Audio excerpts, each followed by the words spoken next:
오늘은 성령의 열매 네 번째 시간으로 오래 참음, 인내의 열매에 대해서 함께 나눠보도록 하겠습니다. 우리 성도님들께서는 이 오래 참아라, 인내해라, 기다려라 라는 말을 들으시면 어떤 이 감정이 제일 첫 번째 이렇게 올라오십니까? 정직하게 대답을 하셔야 돼요. 저같이 이게 성격이 좀 급한 사람은 짜증이 확 올라와요. 또 기다리라고? 언제까지 내가 기다리라고? 아마 여기 저를 포함해서 여기 계신 이제 모든 성도님들도 우리는 이제 어려서부터 총알 택시 이런 얘기 많이 듣고 컸어요. 총알 배송. 그래서 이게 빨리빨리 문화에서 나고 자랐기 때문에 이미 한국을 떠나서 이곳에 와서 생활을 하더라도 여기에 좀 느리고 이 과한 여유를 부리는 이 문화에 좀 적응하기가 사실 쉽지 않으실 것입니다. 저는 성격도 급한데 이 빨리빨리에 익숙해 있던 제가 이 캐나다에 온 지 얼마 안 돼서 제가 문화 충격을 받은 일이 하나 있었습니다. 제가 어느 날 이제 버스를 타고 학교를 가는데 갑자기 버스가 달리다가 어느 정류장에 딱 서는 거예요. 근데 탈 사람도 없고 내리는 사람도 없었는데 그 버스가 서는 겁니다.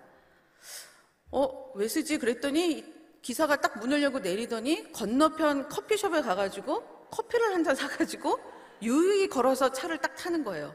저는 그 기사의 그 행동에도 놀랬지만 그 버스 안에 타고 있었던 사람들의 그 반응에 더욱더 놀랐습니다. 그때는 지금처럼 이 스마트폰도 이제 없었을 텐데 이 사람들이 너무 평안하게 그 기사를 기다려주는 거예요. 어떤 컴플레인도 하지 않고 기다려주는 거였습니다. 아마 한국 같았으면 그 사람이 폭행을 당했거나 아마 육두문자를 엄청 들었을 것입니다. 그랬던 캐나다도 지금은 좀 사정이 많이 달라진 것 같습니다. 그런 기사를 본 적이 없는 것 같아요. 이 분초로 변하는 이 세상은 더 이상 이렇게 여유롭게 기다려주고 참아주는 것을 어리석다라고 얘기하고 그런 사람은 루저라고 얘기를 합니다. 실제로 이 미래학자인 엘빈 토플러는 이제 지구촌은 강자와 약자가 아닌 이 빠른 자와 느린 자로 구분될 것이고 빠른 자는 승리하고 느린 자는 패배할 것이라고 말했다고 합니다. 이렇듯 세상은 빨리 하는 것을 선호하고 기다리고 인내하는 것은 바보 같은 행동이라 하지만 우리 믿는 자들이 평생 붙잡고 살아가야 하는 이 주님의 말씀에는요, 그 어디에도 빨리빨리 해라, 서둘러라라고 재촉하지 않다는 것을 우리는 알고 있습니다. 바로 우리가 믿는 하나님, 그분 스스로가 오래 참으시는 분이시기에 우리도 그렇게 살아가기를 원하시기 때문입니다. 시편 103편 8절 말씀입니다. 여호와는 긍휼이 많으시고 은혜로우시며 노하기를 더디하시고 인자하심이 풍부하시도다. 실제로 성경에 보면 이 다윗이나 요셉, 한나, 이 욥과 같은 사람들은요, 하나님의 때를 기다리고 인내하는 삶을 통해서 하나님의 뜻을 이뤘던 사람들이고 반대로 이 사울과 같은 사람은 인내하지 못했기에 결국 하나님의 뜻을 이루지도 못했을 뿐만 아니라 하나님께 버림받는 인생을 살 수밖에 없었다는 것을 알 수 있습니다. 그러나 이 인내와 오래 참음은 쉬운 일이 아닙니다. 우리는 엘리베이터를 이 자동으로 닫히는 10초, 20초의 시간도 기다리기 힘든 우리가 언제 이루어질지도 모르고 언제 변할지도 모르는 그 하나님의 뜻과 계획에 대해 오래 참고 인내하며 그 열매를 이뤄간다는 것은 엄청난 챌린지가 되는 것은 사실입니다. 비단 우리 한국 사람처럼 성격이 급한 사람들이나 이 시대적 현상뿐만이 아니라 모든 사람들은, 모든 인간들은 자신이 소원하고 기도하고 바라는 것은 빨리빨리 이루어지길 원하고 빨리 응답받기를 원하는 그런 기본적 욕구가 있기 때문입니다. 이 서울여대에서 가르치고 계시는 장경철 교수님은 이름보다 오래 기억되는 성품이란 책에서 이런 말을 하셨습니다. 인내란 시간의 격차가 가져다주는 고통을 감내하는 성품입니다. 인내란 시간의 격차 가운데 흘러가는 시간을 미워하지 않는 성품이며 시간의 흐름 가운데 시간과 동행하면서 결과를 재촉하지 않는 능력입니다.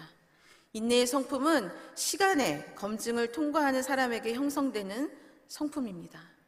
이 말을 다시 정리해 보자면 인내라는 것은요, 내가 생각하는 시간과 하나님이 생각하는 그 시간의 격차를 참아내는 것이고 또 그 시간을 참아낼 때 억울해하거나 억지로 하지 않고 또 불안해하지 않으면서 의미 없이 시간을 보내는 것이 아니라 주님께서 예비하신 그 아름다운 열매와 상급을 바라보며 그것이 이루어지기를 원하는 마음으로 그 주님의 시간을 견뎌내는 것을 의미합니다.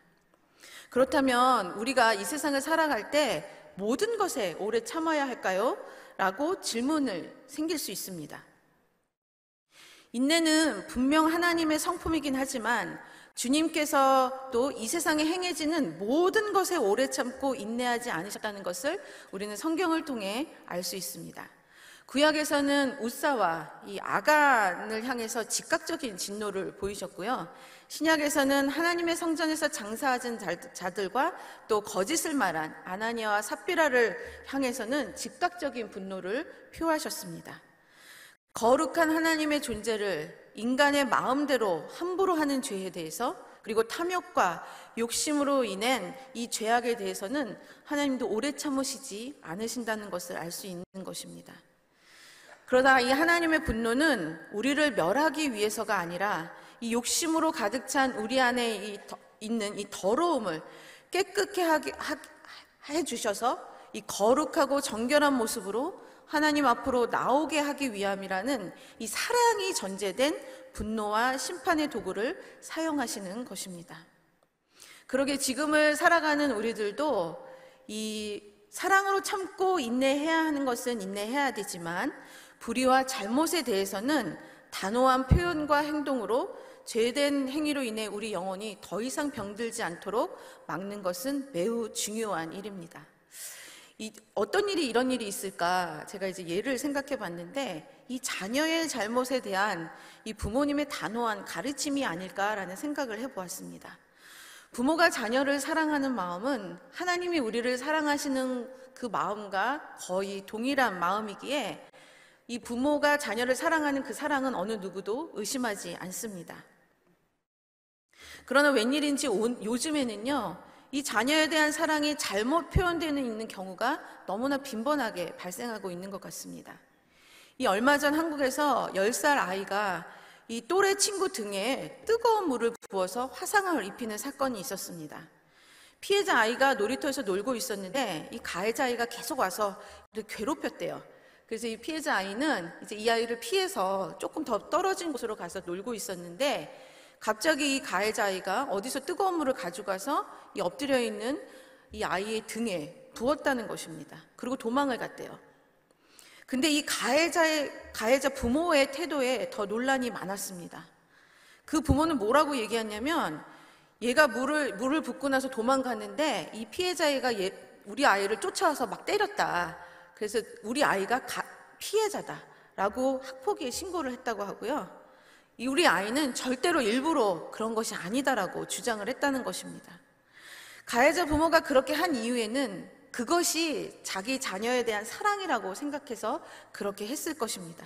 그러나 그 행동은 결코 사랑이 아니죠. 그렇게 감싸주고 기다려준다고 해서 그런 아이는 먼 훗날에 더 큰 잘못한 사람으로 변할 수 있기 때문입니다.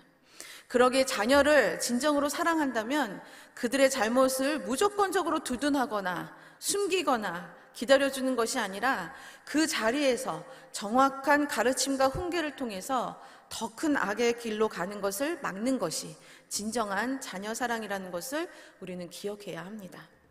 그렇다면 우리는 어떤 것에 대해서 오래 참아야 할까요? 이 질문을 다르게 해보면 하나님은 이 세상을 살아가는 우리들에게 어떤 것을 통해서 오래 참으시는 하나님의 성품을 닮아가도록 만들어 가실까요? 이 성경에 보면 하나님은 크게 두 가지에 대해서 오래 참고 인내하라고 말씀하고 계시는데 바로 사람에 대해서 오래 참는 것과 고난에 대해서 인내하는 것을 말하고 있습니다. 성경에는 이 많은 오래 참음과 인내 이야기로 가득하지만 무엇보다도 예수님께서 이 땅에 사시면서 무지한 사람들과 자신을 핍박하고 조롱하던 사람들에 대해서 오래 참아주셨고 또 십자가 위에서 당하는 그 고통과 멸시를 인내하시는 그 모습이 바로 우리가 이 땅에서 살면서 그 성품을 맺어가야 하는 아주 중요한 이유가 되는 것입니다. 이 한국말로 인내, 오래 참음, 기다림이라고 표현되는 말이 영어 성경에는요, 이 long suffering 또는 patience란 말을 많이 사용합니다. 이 두 단어 모두 기다리고 오래 참는다는 뜻인데, 그릭 원어로 이 각 단어의 뜻을 보면은요, 조금 다른 의미의 오래 참음, 인내를 의미한다라는 것을 알 수 있습니다. 먼저 long suffering은 그리거로 마크로두미아라고 하는 말입니다. 이 단어는 멀리 떨어진, 이 오랫동안이라는 뜻이 있는 마크로스와 고난, 열정, 분을 냄, 화가 나는 마음의 뜻인 두미스의 합성으로 이 말을 이어서 의역을 해보면 반복되는 어려움과 문제 앞에서도 분노하거나 증오하지 않고 오히려 차분하게 참아내는 것을 의미한다고 합니다. 우리 잘 아시는 김세윤 박사님, 이 김세윤 박사님께서 그분이 쓰신 책 빌립보서 강해에서 이 표현을 쓸 때는 주로 인간관계에서 인내가 필요할 때 쓰는 단어로 나에게 악을 저지르고 어려움과 고난을 가져다주는 사람을 오래 참아주는 태도라고 말씀을 하고 있습니다. 이 말에 쓰인 대표적인 구절이 고린도전서 13장 4절에 사랑은 오래 참고의 그 오래 참음이 바로 long suffering, 마크로두미아의 의미로 쓰였다고 합니다. 나를 힘들게 하는 사람들이 있다면 대부분의 사람들은 그 사람에 대해서 그 사람을 무시하거나 또는 똑같은 방법으로 힘들게 하고 싶은 것이 인지상정입니다. 그러나 성경은 오래 참되 너 언젠가는 내가 꼭 복수할 거야, 기다려 라는 이 분노에 찬 이 막장 드라마 같은 마음으로 참는 것이 아니라 사랑의 마음이 기반이 되어서 그 사람에 대해서 잠잠히 참고 인내하라고 말씀하고 있는 것입니다. 이 사람에 대해 오래 참음, 이것을 조금 더 잘 표현한 것이 오늘 본문 야고보서 5장 7절과 8절 그리고 10절에 있는 말씀입니다. 그러므로 형제들아 주께서 강림하시기까지 길이 참으라. 보라 농부가 땅에서 나는 귀한 열매를 바라고 길이 참아 이른 비와 늦은 비를 기다리나니 너희도 길이 참고 마음을 굳건하게 하라. 주의 강림이 가까우니라. 형제들아 주의 이름으로 말한 선지자들을 고난과 오래 참음의 본을 삼으라. 여기서 3번 반복되고 있는 길이 참으라와 10절의 이 오래 참음이 바로 마크로두미아로 쓰여진 말입니다. 이 오늘 본문 야고보서는 예수님의 형제 야고보가 쓴 글로 이 글을 받는 수신자는 유대인 그리스도인들로 알려져 있습니다. 그 당시 유대인 그리스도인들은 20년 동의 기근과 이 가난 그리고 이스라엘 유대인 지도자들로부터 핍박을 받아서 어려운 시간을 보내고 있었다고 합니다. 그때 야고보는 이 그리스도인들에게 너희를 핍박하는 자들을 향해서 마크로두미아, 즉 잠잠히 오래 참아주라고 말을 하고 있는 것입니다. 그것은 마치 농부가 이 자신이 뿌린 씨앗이 자라 열매를 맺기까지 늦은 비와 이른 비를 기다리며 때가 되매 풍성하고 아름다운 열매가 맺힐 그 순간을 바라보며 잠잠히 기다리는 것처럼 언젠가는 하나님께서 그들을 통해서 맺으실 그 구원의 열매를 바라보며 참고 또 참아내라고 말씀하고 있는 것입니다. 이 농부의 기다림의 모습은 한 영혼을 귀히 여기시고 또 사랑하시기에 잠잠히 참고 기다려주시는 하나님의 모습과 너무나 닮은 모습이기도 합니다. 실제로 구약에서도 이 long suffering이라는 단어는 대체로 하나님께서 이 반역하는 이스라엘 백성들이 회개하고 돌아설 기회를 주실 때까지 그 오래 참을 때 그 쓰였던 말이라고 합니다. 출애굽기 34장 6절과 시편 86편 15절 말씀입니다. 여호와께서 그의 앞으로 지나시며 선포하시되 여호와라 여호와라 자비롭고 은혜롭고 노하기를 더디하고 인자와 진실이 많은 하나님이라. 시편 86편 15절 그러나 주여 주는 긍휼히 여기시며 은혜를 베푸시며 노하기를 더디하시며 인자와 진실이 풍성하신 하나님이시오니. 이렇게 노하기를 더디하신 이 하나님의 오래 참음으로 가장 큰 은혜를 받은 사람들은 바로 우리들입니다. 하나님께서 오래 참아주시지 않았다면 벌써 죽어 마땅한 그런 인생이었겠지만 우리를 향한 끝없는 사랑으로 기다려주신 그 하나님의 은혜로 우리는 구원과 영생을 선물받게 된 것입니다. 그리고 우리를 향한 그 하나님의 오래 참음은 그 우리를 구원해 주신 것으로 그냥 끝나는 것이 아니라 지금까지도 이어지고 있습니다. 여전히 죄성 가운데 살아가고 있는 우리는 하나님의 뜻과 세상의 이익 앞에 늘 세상적인 것을 선택하려 하고 하나님과의 교제보다는 인간적인 즐거움을 선택하며 살아가기를 좋아하는 사람들입니다. 그런 우리들을 바라보시며 하나님은 급하게 분노하지 않으시고 언젠가는 하나님의 뜻을 선택하고 순종하며 살 우리들을 사랑하는 마음으로 기대하시며 지금도 기다리고 또 기다리신다는 그 사실을 우리는 잊지 않고 살아야 합니다. 그러나 우리는 너무나 우둔해서 그 사실을 너무 쉽게 망각하기에 우리 자신에 대해서도 또 우리에게 허락된 사람들에 대해서도 오래 참아주지 못하고 쉽게 분노하고 쉽게 상처를 주고 또 상처를 받으며 또한 그 사람에 대해서 기대하는 마음을 포기하게 되는데 이 마음은요, 하나님의 사랑이 내 마음에서 가득하지 않을 때 들어오는 그런 이기적인 인간적인 마음입니다. 우리가 사람에 대해서 오래 참기 위해서는 우리는 먼저 나를 바라보는 관점이 바뀌어야 합니다. 더 이상 다른 사람의 기준으로 나를 바라보는 것이 아니라 하나님께서 바라보는 관점으로 나를 바라봐야 한다는 것입니다. 나 자신에 대해서 기다려주지 못하고 이 재촉하는 사람들 대부분은요, 사람들의 평가에 굉장히 민감한 사람들입니다. 어려서부터 좀 비교를 많이 당했거나 또 정당하지 않게 야단을 맞은 사람들이 대부분 자기 자신에 대해서 문척이나 엄격하고 그래서 어떤 실수나 그리고 제때 해내지 못하는 것들에 대해서 용서하지 못해요, 자신을. 엄청난 자책을 합니다. 그래서 이런 사람들은요, 자기 자신에게도 참아주기 힘들기 때문에 남들에 대해서도 참 참아주기가 힘듭니다. 하나님은요, 우리가 무엇을 잘했기에 우리를 자녀 삼아주시고 또 우리를 구원해 주신 것이 아닙니다. 하나님의 형상으로 만들어진 우리 존재 자체를 기뻐하시고 사랑하셨기 때문에 우리를 존중하고 참아주신 것입니다. 그러므로 우리는 우리 자신을 바라볼 때 나는 너무나 부족한 엄마의 딸이야.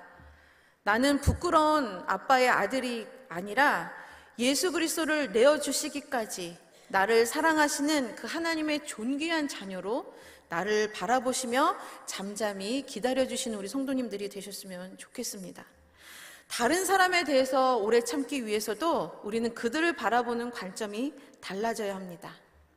우리가 사실요, 이렇게 훅 지나가서 나를 어떤 사람이 쳤다 해도 그 사람에 대해서 오래 참아줄 이유는 전혀 없습니다. 왜냐하면 그냥 한번 보고 지나가면 되기 때문입니다. 문제는 가까이에 있는 사람들입니다. 좀처럼 변하지 않는 나의 자녀, 강팍하고 나를 핍박하는 배우자, 시험 들게 하는 교회 지체들, 또 부당하게 대하는 직장 동료나 상사들은 정말 내가 가까이 두기에는 너무 나를 힘들게 하는 그런 존재들입니다. 인간적인 생각으로는 답이 나오지 않는 그들을 오래 참아줄 수 있는 방법은 그들이 내 자녀, 내 남편, 내 부모가 이기 이전에 그들은 먼저 하나님의 존귀한 자녀임을 그것을 우리는 생각하는 관점으로 바꾸게 되면 사람에 대해서 참아내기가 훨씬 수월해집니다. 내 것이라고 그 사람들을 생각할 때는 내가 원하는 대로 빨리빨리 변해서 내 체면, 내 자존심을 세워주기를 바라기 때문에 이 빨리 변화되기를 원하지만 그래서 그들을 참아내기가 우리는 사실 어렵지만 그들을 한 영혼을 정말로 천하보다 귀히 여기시는 이 하나님의 자녀로만 생각하면 그런 인간적인 욕심으로 우리는 그 사람에 대해서 성급하게 분노할 수 없게 됩니다. 우리 옆에 계신 분들을 살며시 바라보시면서 이렇게 얘기하면 좋겠습니다. 내 자녀는 내 것이 아닙니다. 내 남편은, 내 아내는 내 것이 아닙니다. 하나님의 것입니다. 오래전에 너무나 저를 힘들게 하던 친구가 하나 있었습니다. 저는 그 친구가 너무 저를 힘들게 해서 이렇게 하나님께 기도했습니다. 하나님, 쟤를 빨리 변화시켜 주시든지 아니면 나를 쟤한테서 좀 멀리 떨어지게 해주세요. 저는 도저히 이제 저 친구를 참지 못하겠습니다. 근데 그때 들려온 하나님의 음성이 무엇인지 아십니까? 야, 내가 쟤를 참고 있는데 네가 뭔데 못 참니? 라는 그런 말씀이셨습니다. 하나님의 딸을 하나님이 참고 계시다는데 제가 거기다 뭐라고 얘기를 할 수 있겠습니까? 제가 초반에도 말씀드렸듯이 인내란 이 나의 시간과 하나님의 시간의 격차를 주는 고통을 참는 것이라 했습니다. 가까이 있는 그 사람만 보면 이 마음에 안 드는 점이 눈에 항상 띄고, 그리고 상처받았던 슬픈 마음, 나를 힘들게 했던 그 아픈 기억들 때문에 더더욱 오래 참는 것이 어렵게 느껴집니다. 저는 그 참아내는 시간, 그 격차가 괴롭지 않기 위해서는 이 사람을 바라보는 관점의 변화와 더불어 그동안 그들로부터 받았던 나쁜 기억들, 고통의 순간들, 그로 인한 미움의 감정들, 그리고 실망감으로 가득 차 있어 나의 내면을 시끄럽게 하는 이 부정적 소음을 멈추는 일이라고 생각합니다. 그 소음이 꺼질 때 비로소 우리는 그 사람을 향한 하나님의 진짜 마음, 생각, 계획, 뜻을 들을 수 있고 느낄 수 있어서 나의 마음과 생각도 그 사람을 향한 하나님의 사랑으로 가득 차게 된다면 그 사람이 변하기까지를 기다리는 그 시간은 고통스러운 시간이 아니라 좋은 것을 기대하는 시간이 될 것입니다.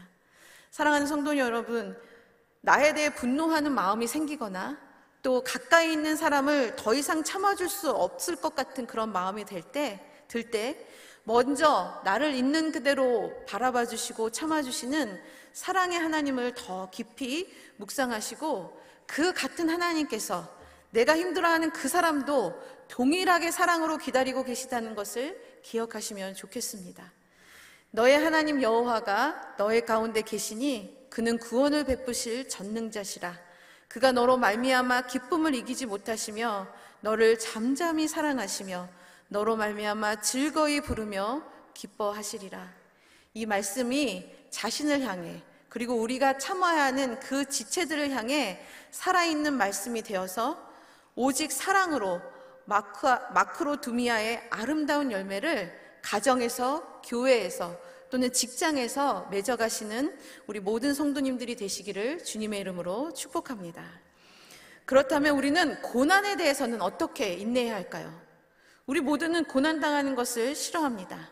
그 고난의 시간은 우리를 정신적으로, 육체적으로 너무나 힘들게 하기 때문입니다. 그래서 될 수 있으면 고난을 피하고 싶어 하고, 고난이 와도 이 고난이 금방 끝나도록 하나님 앞에 기도합니다. 그러나 이 현실은요, 우리가 사는 현실은 아무도, 이 세상을 살아가는 어떤 누구도 고난을 피해가기가 쉽지 않다는 것이고, 각자의 고난의 몫을 견디며 살아가야 한다는 것입니다. 그러나 이 고난을 어차피 견디고 살아가야 한다면 우리 믿는 자들은 이 믿지 않는 자들과 이 고난을 대하는 자세가 달라져야 한다라고 생각합니다. 이 하나님을 알지 못하는 사람들은 고난 앞에 너무 쉽게 무너져 내립니다. 자신 앞에 있는 그 고난을 자기 스스로 감당해야 한다고 생각하기에 너무나 그 고난이 무섭고 견딜 수 있는 그 자신감이 없어서 견디기도 전에, 겪어보기도 전에 그 생명을 버리는 것으로 고난받기를 포기하는 경우들을 우리는 너무 자주 듣고 보고 있습니다. 그러나 성경에 나오는 수많은 고난의 이야기에는 한 가지 공통점이 있습니다. 아무리 힘들고 어려운 고난이라도 그 고난의 시간을 회피하거나 중도에 포기하지 않고 끝까지 인내하고 참아냈다라는 그 공통점이 있다라는 것입니다. 오늘 본문에 등장하는 욥이 그랬고, 요셉이 그랬고, 또 한나가 그랬습니다.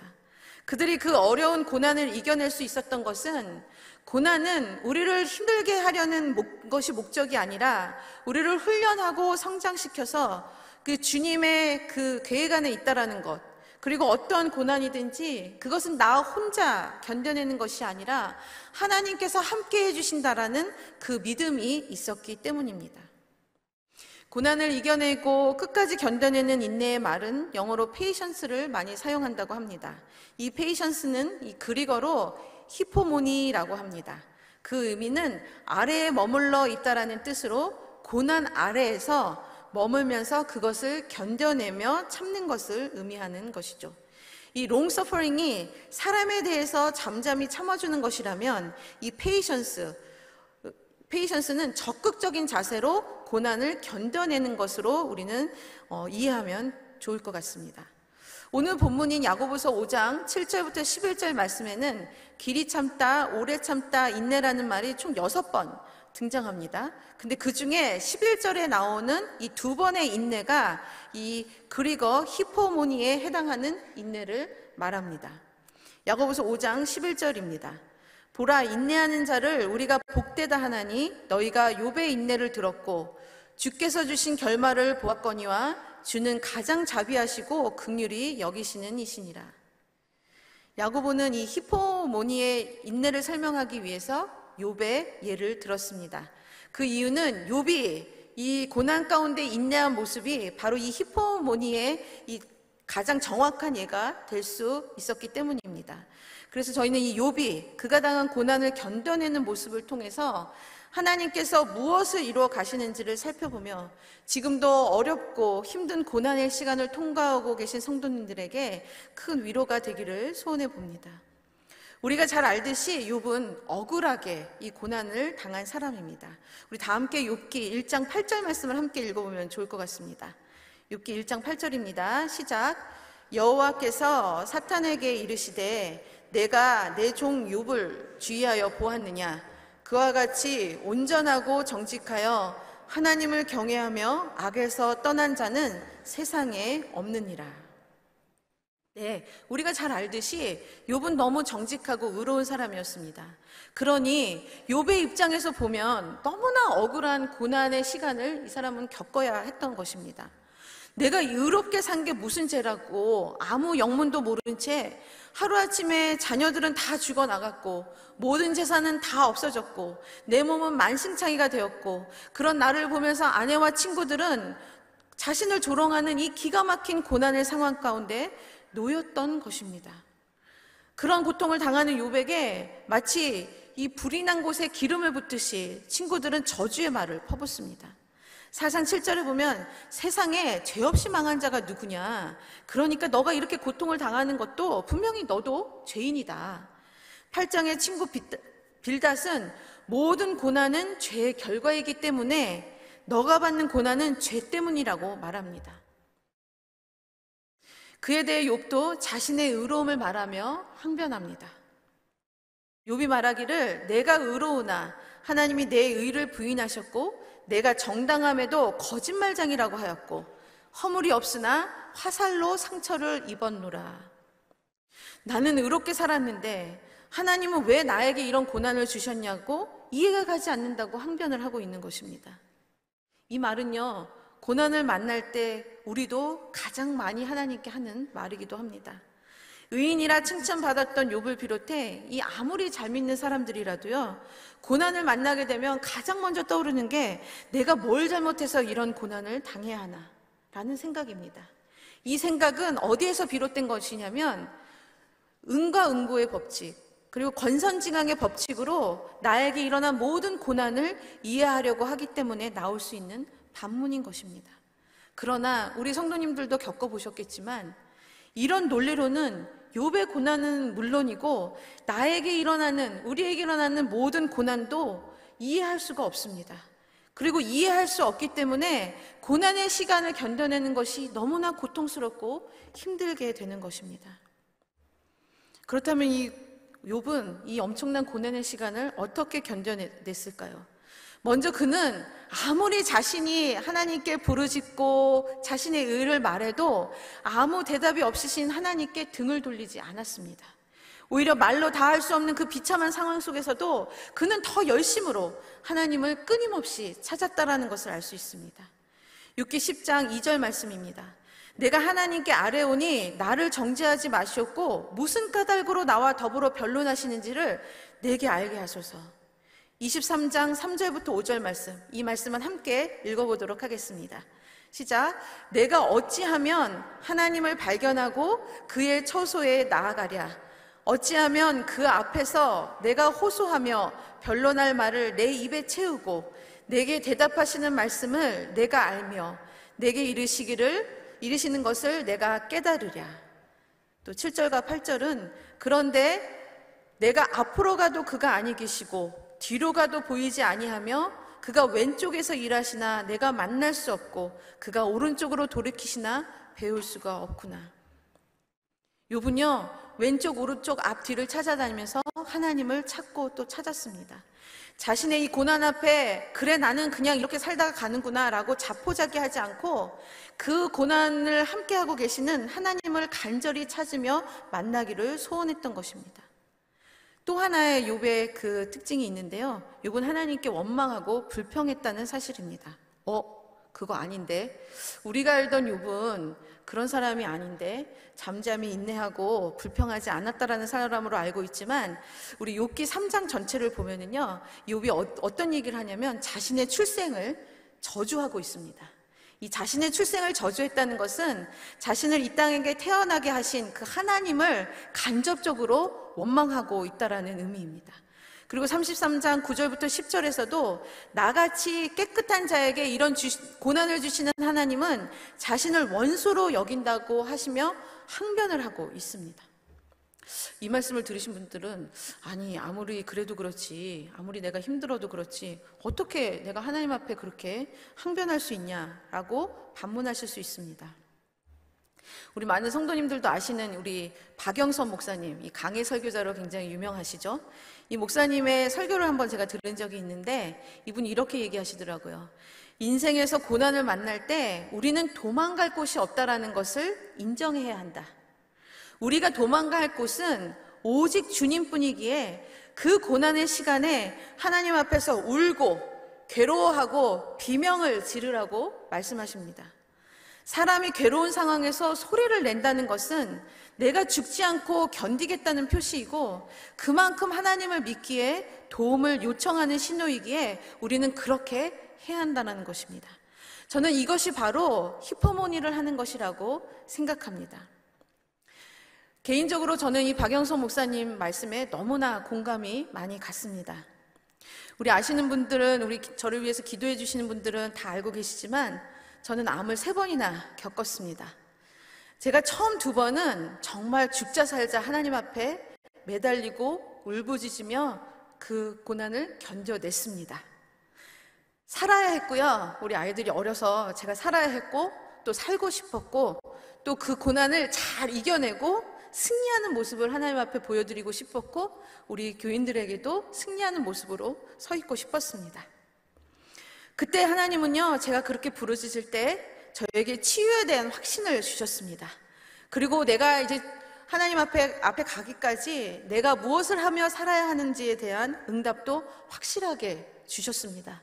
그래서 저는요 이제 그 고난이 끝난 줄 알았어요. 그런데 작년에 이 3번째 암이 재발되면서 저는 하나님 앞에 부르짖지도 않고 매달리지도 않았습니다.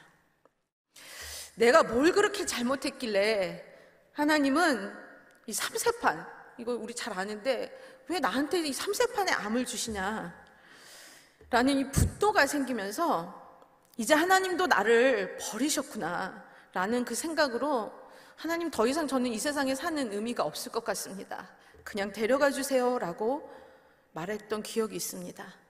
제가 그때는 히포모니를 포기한 것이죠. 하나님 앞에 더 나아가서 부르짖는 것을 제가 포기했었습니다. 왜냐하면 더 이상 이 세상의 삶에 소망이 없었기 때문입니다. 그리고 그 전에 주신 그 전에 나에게 응답해 주신 그 하나님, 내가 확신했던 것만큼 하나님을 더 이상 신뢰할 수 없었고 실망감이 너무나 컸습니다. 물론 하나님은 저를 버리시지 않으셨죠. 하나님은 그때 마크로두미아 하시고 계셨습니다. 앞에서 주무시고 계셨던 분들이라면 이게 도대체 무슨 말이야, 무슨 외계어야 이렇게 생각하실 수 있지만 그 말은 하나님께서는 저를 잠잠히 참아주고 계셨던 것입니다. 하나님의 이 잠잠한 그 기다림과 우리 많은 성도님들의 기도로 저의 마음은 조금씩 회복이 되어 갔지만, 사실 이 온전한 회복은 오늘 말씀을 준비하면서 회복이 된 것 같습니다. 욥에게 응답하신 하나님의 대답, 제가 이제 바로 말씀드릴 건데요, 그 대답이 곧 저에게 주신 응답이라고 확신할 수 있었기에 저에게 주신 그 모든 고난의 시간들, 그리고 또 앞으로도 저는 어떤 다른 모습의 고난이 오더라도 이제는 저는 하나님을 믿고 부르짖으며 고난을 견뎌낼 수 있는 확신이 생겼습니다. 그 긴 침묵 끝에 하나님께서 욥에게 응답하신 그 하나님의 대답은, 욥아, 네가 이래서 고난을 받았어 라는 그 이유를 설명하신 것이 아니라 이 천지 만물을 만드신, 그리고 그것을 운행하고 계시는 그 하나님을 장엄하게 보여주시는 그런 응답이었다는 것을 우리는 38장 전체에서 알 수 있습니다. 제가 몇 구절만 읽어드리겠습니다. 누가 사람이 없는 땅에, 사람이 없는 광야에 비를 내리며 황무하고 황폐한 토지를 흡족하게 하여 연한 풀이 돋아나게 하느냐? 이슬방울은 누가 낳았느냐? 까마귀 새끼가 하나님을 향해 부르짖으며 먹을 것이 없어서 허우적거릴 때에 그것을 위하여 먹이를 마련한 이가 누구냐? 하나님의 이 대답은 무엇을 의미하는 것일까요? 세상 만물을 창조하신 하나님께서 지금도 여전히 그가 만든 모든 것, 그것이 이 세상의 아주 작은 미물이라도 다스리고 계시고 함께하고 계시고 그것을 채워주시고 계신다는 것을 말하고 있습니다. 그러므로 우리가 당하는 고난도 우리의 잘잘못 때문에 생긴 것으로 이해하기보다는 크신 하나님의 창조 섭리 안에, 그분의 계획 안에 있다는 것과 어떤 고난이든지 그 가운데 하나님께서 함께 하심을 믿으며 하나님과 함께 그 고난의 시간을 견뎌내면 된다라는 것을 말씀하고 있는 것입니다. 이것이 바로 야고보서 5장 11절에 나오는 욥의 인내를 통해 보여주신 주님의 결말이라고 저는 생각합니다. 사랑하는 성도님들, 어떠한 고난을 만나셨을 때든지 그 이유를 찾으려고 하지 마세요. 그 이유를 찾으려고 하면 할수록 우리는 불안해하고 힘들어하게 됩니다.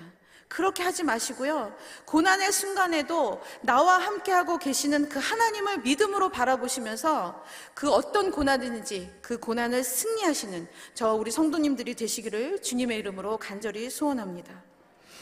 나를 힘들게 하고 미워하는 사람과 이해하기 힘든 고난을 참고 기다리고 인내한다는 것은 우리 인간들에게는 매우 힘들고 어려운 일입니다.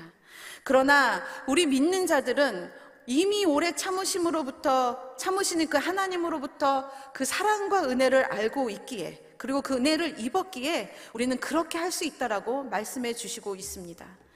한 영혼을 오래 참아낼 수 있는 방법은 나를 사랑하시는 하나님의 사랑으로 그들을 바라보는 것이고, 힘든 고난을 이겨낼 수 있는 것은 천지 만물과 나를 지으신 하나님께서 나의 모든 순간에 함께 하시고 인도하고 계시다는 그 믿음만이 우리가 고난을 견디고 이겨낼 수 있는 유일한 방법입니다. 말씀을 맺습니다.